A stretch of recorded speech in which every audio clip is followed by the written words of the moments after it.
कानी बहू। किशोरी लाल जी के बेटे राघव की शादी की बात जगह जगह चल रही थी, लेकिन किशोरी लाल जी को कोई लड़की पसंद ही नहीं आती थी। और उसकी एक ही वजह थी, किशोरी लाल जी का लालची होना। उनको लड़की वालों से मोटा दहेज चाहिए था और इसी चक्कर में एक दिन वो एक बहुत पैसे वाले के घर अपने बेटे का रिश्ता लेकर पहुंचे। उस आदमी का नाम था ओम प्रकाश। देखे किशोरी लाल जी, मेरी एक ही बेटी है और मेरी सारी संपत्ति जायदाद सब कुछ मेरी बेटी नैना का ही है। पापा, नाम से लगता है बहुत खूबसूरत होगी। कितना अच्छा नाम है ना, नैना। ओ, वैसे बात तो सही है आपकी। अब इतना पैसा है, जमीन जायदाद है, इकलौती बेटी, आप भी क्या करेंगे? सब कुछ उसे ही देंगे ना। बिल्कुल ठीक पहचाना आपने। बस बेटी की शादी और सारी जायदाद उसके नाम। पापा, बिना देखे हाँ कर दीजिए ना। इतना अच्छा रिश्ता फिर कहाँ मिलेगा? माला माल हो जाएंगे हम। मैं अपनी बेटी को बुलाता हूँ।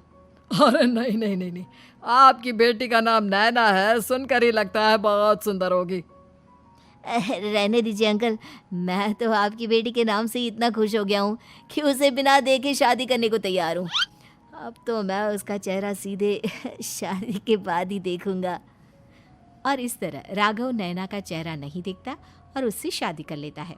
शादी के बाद अपनी सुहाग रात पर जब राघव नैना का घूंघट उठाकर देखता है तो नैना की आंखें बंद थी। कितनी खूबसूरत हो तुम नैना, जरा अपनी आंखें खोलकर मेरी तरफ देखो तो सही। नहीं, मुझे शर्म आती है। अरे, मैंने तुम्हें शादी से पहले भी नहीं देखा, और अब अगर तुम आंखें खोलकर मुझे देखोगी भी नहीं तो मुझे अच्छा कैसे लगेगा? इससे पहले कि नैना अपनी आंखें खोलकर राघव की तरफ देखती, अचानक से लाइट चली गई और राघव नैना को पूरी तरह से देख भी नहीं पाया। अगली सुबह नैना राघव के लिए नाश्ता बनाकर लेकर आई। अरे ये क्या, आधा पराठा सेका हुआ है और आधा बिल्कुल कच्चा। ये तुमने क्या किया नैना? बहू, तुमने क्या आधा पराठा तवे से नीचे लटका कर रखा था, जो आधा सेका है और आधा कच्चा? मुझे जितना दिखेगा उतना ही तो सीखूंगी ना पापा जी। जहाँ जहाँ मुझे नजर आ रहा था वहाँ मैंने सीख लिया, जहाँ जहाँ नहीं दिखा वहाँ कच्चा रह गया होगा। इसका क्या मतलब है? ये कैसा मजाक कर रही है तुम? अरे बहू, तुमने इतना लंबा घूंघट क्यों लगाया हुआ है? देखो, हमारे घर में बहुओं को बेटी की तरह रखा जाता है, और फिर तुम तो इतना सारा माल लेकर आई हो। देखो, ये घूंघट डालकर रखने की कोई ज़रूरत नहीं है। हाँ नैना, पापा जी ठीक कह रहे हैं, तुम तो आराम से रहो, अपना ही घर समझो। नैना अचानक से अपना घूंघट उठा लेती है। अरे ये क्या पापा, नैना की तो एक आंख फूटी हुई है। नाम से नैना, लेकिन ये तो कानी बहू निकली। मेरे साथ धोखा हुआ है, धोखा। बिना दिखाए अपनी कानी लड़की मेरे संग ब्याह दी। मुझे कानी बीवी नहीं चाहिए। मुझे अभी ओम प्रकाश जी से बात करनी पड़ेगी। आखिर उन्होंने मेरे साथ ऐसा किया क्यों? अरे, आप लोगों ने ही तो पापा से कहा था कि आप लोग शादी से पहले मुझे देखना नहीं चाहते। अब मेरे पापा पर क्यों इल्जाम लगा रहे हैं? अरे लेकिन उन्हें बताना तो चाहिए था ना कि तुम कानी हो, एक आंख से तुम्हें दिखाई नहीं देता। किशोरी लाल और राघव नाराज होकर ओम प्रकाश को अपने घर बुलाते हैं। पापा जी, ये आपने क्या किया? शादी से पहले बताया क्यों नहीं कि नैना की आंखों में परेशानी है? अरे, आप ही ने तो लड़की देखने से मना कर दिया था। अरे लेकिन आप बता तो सकते थे। आपको तो हमारी बेटी की प्रॉपर्टी चाहिए थी, वो भी पूरी की पूरी।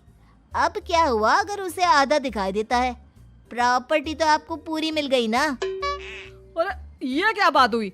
मेरी शादी प्रॉपर्टी से नहीं, आपकी बेटी से हुई है। अब ये तो पहले सोचना चाहिए था, तब तो मेरी प्रॉपर्टी देखकर तुम्हारी जुबान लप लपा रही थी। लेकिन मैं कानी लड़की को अपनी बीवी बनाकर नहीं रख सकता। पापा, कुछ करिए ना आप। हाँ, करता हूँ। देखिए ओम प्रकाश जी, आप हमारे साथ ऐसा नहीं कर सकते। और तुम देखो, अगर तुमने मेरी बेटी से शादी तोड़ी ना, तो जो भी प्रॉपर्टी मैंने तुम्हें दी है वो तो पूरी की पूरी वापस ले ही लूँगा, और आधी प्रॉपर्टी तुम्हारी भी लूँगा। अरे मेरी आधी प्रॉपर्टी भला क्यों लेंगे आप? इसलिए क्योंकि मेरी बेटी को आधा नजर आता है और उसकी नज़र अभी तक तुम्हारी आधी जायदाद पर ही पड़ी है। अब तुम उसे घर से निकालोगे तो कुछ तो लेकर जाएगी ना। और अगर हम आपकी बेटी को अपने घर की बहू बना कर रखे तो? तो तुम्हारी पूरी प्रॉपर्टी तुम्हारी ही रहेगी, और जो मैंने तुम्हें दिया है ना, उसमें से बस मैं आधा लेकर जाऊंगा। अरे लेकिन अब आप अपनी दी हुई प्रॉपर्टी में से आधी वापस क्यों लेकर जाएंगे? अगर मैं आपकी बेटी को अपनी पत्नी बनाकर रखने को तैयार हूं तो?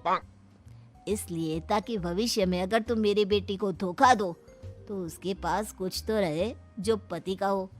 वैसे मेरे पास तो बहुत कुछ है, लेकिन अपने पति की कोई निशानी तो उसके पास होनी चाहिए ना। अब अगर तुमने मेरी बेटी को कानी कहा तो तुम्हें प्रॉपर्टी भी कानी ही मिलेगी, पूरी नहीं। जमाए राजा। किशोरी लाल और राघव समझ चुके थे कि वो बुरी तरह फंस चुके हैं और अब उनके पास वहां से निकलने का कोई चारा नहीं है। अब समझ में आया ना, लालच बुरी बला होती है। एक तो तुम्हें प्रॉपर्टी मिली, ऊपर से बीवी मिली, उसमें तुम्हें नखरे भी दिखाने हैं। आए बड़े, चुपचाप बैठो दोनों। कुछ दिनों के बाद नैना राघव की कार लेकर बाजार घूमने निकलती है और जब कार लेकर वापस आती है, ये क्या? एक तरफ से मेरी गाड़ी पूरी खराब हो चुकी है। लगता है तुमने मेरी गाड़ी को किसी दूसरी गाड़ी के साथ एक्सीडेंट किया है। अरे अरे कितना बड़ा नुकसान कर दिया तुमने बहू। वो क्या है ना पापा जी, मुझे एक आंख से दिखाई नहीं दे रहा था, सामने से गाड़ी आ रही थी। मुझे तो सिर्फ आधा ही दिखाई दिया और वो गाड़ी मेरी कार से रगड़ते हुए निकल गई। अब मैं क्या करूं बताओ? आप इसे ठीक कराने के पैसे कौन देगा? तुम्हारे पापा। तुमने मुझसे इस तरह से बात की? अभी रुको। नैना राघव की शिकायत ओम प्रकाश को कर देती है। देखो राघव, अब जो मेरी आधी प्रॉपर्टी तुम्हारे पास थी ना, उसमें से आधी और मैं लेकर जाऊंगा, क्योंकि तुमने मेरी बेटी को डांटा। अरे नहीं नहीं पापा जी, गलती हो गई, माफ कर दो। गलती की तो कोई गुंजाइश ही नहीं। अगली बार मेरी बेटी को डांटा तो बची हुई आधी में से आधी और ले जाऊंगा। लालच के चक्कर में हम दोनों ने बहुत बड़ी गलती कर दी बेटा। एक तो तुम्हें कानी बहू मिली और ऊपर से जो माल मिला वो भी काना। इस तरह राघव की हर एक गलती पर ओम प्रकाश उसकी प्रॉपर्टी का आधा आधा हिस्सा लेकर अपना सारा माल वापस ले गया और राघव को कानी बीवी से काम चलाना पड़ा। भाई लालच वाकई में बुरी बला है।